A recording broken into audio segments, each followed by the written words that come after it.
So I got these notes here talking about the thing, the farmer's market, telling my story. There's and what I'm learning here, after growing on over 300 properties in the Tampa Bay area, I mean, I started just getting calls every day. Hey, I have a moringa tree here, so I'm going through the checklist. Okay, is this how old is this neighborhood? Is there any reclaimed water? And so I have a checklist of about 20 things that allows me to think if this is a good place or a not good place to harvest moringa trees.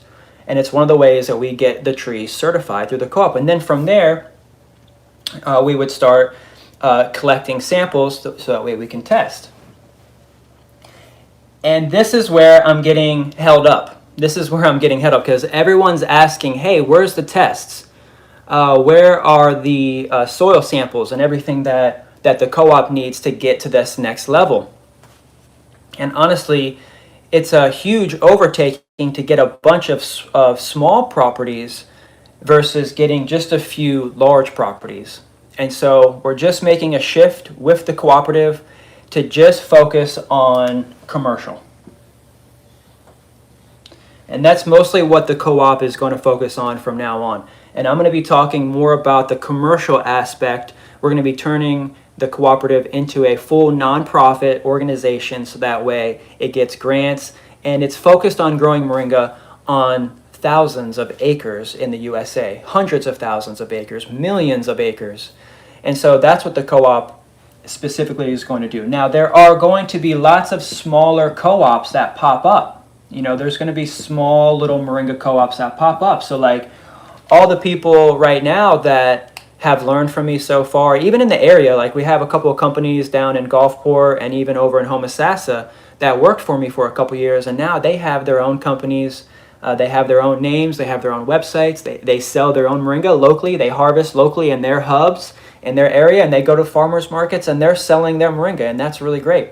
I'm super happy for everybody that's able to get to a point where they have their own supply and they can grow their own moringa to sell at the farmers market, because then you're going to start wanting to ask more questions and ask how you can get to an even larger scale and how you can get even more profitable. And that's what I can teach you if you go to growmoringa.com/Kendrick Henry right here. And the link is in the bio. If you're stuck, Shauna will tell you. I got on the phone for like 20-30 minutes yesterday with Shauna. She's in Las Vegas, and she joined the co-op. She joined the co-op a couple months ago and paid the certification money and everything. And she's got her T-shirt, and she's like, well, what's going on? Is the co-op still existent? Yes. It's just that it needs to be focusing just on commercial. She's like, well, what about me? What in the meantime? What if I never get to a commercial level? What if I never get to USDA certified organic? Or what if that isn't my interest? And that's okay, because we have a solution, and that's what the collective is.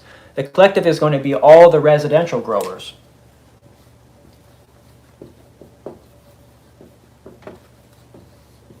This is like 99% of the people that I'm talking to. Everybody that's in the room right now is most likely a residential grower. Everyone that's with me right now that's been riding with us for several years has been trying to get their moringa sold. The issue that I'm facing is regulations. As I find more and more and more information, new info. We're just constantly getting new information from the universe, from everything. We've got our feelers open. We're open to receive. I'm taking lots of yoga, lots of meditation, and I'm getting the answers that I need to be able to help scale this business and to take care of myself, my family, and everyone in our circle. And especially those that have been wanting to make money from the moringa industry. That's why we're here. We want to make some money. And in 2020, I made $100,000 just from selling moringa alone.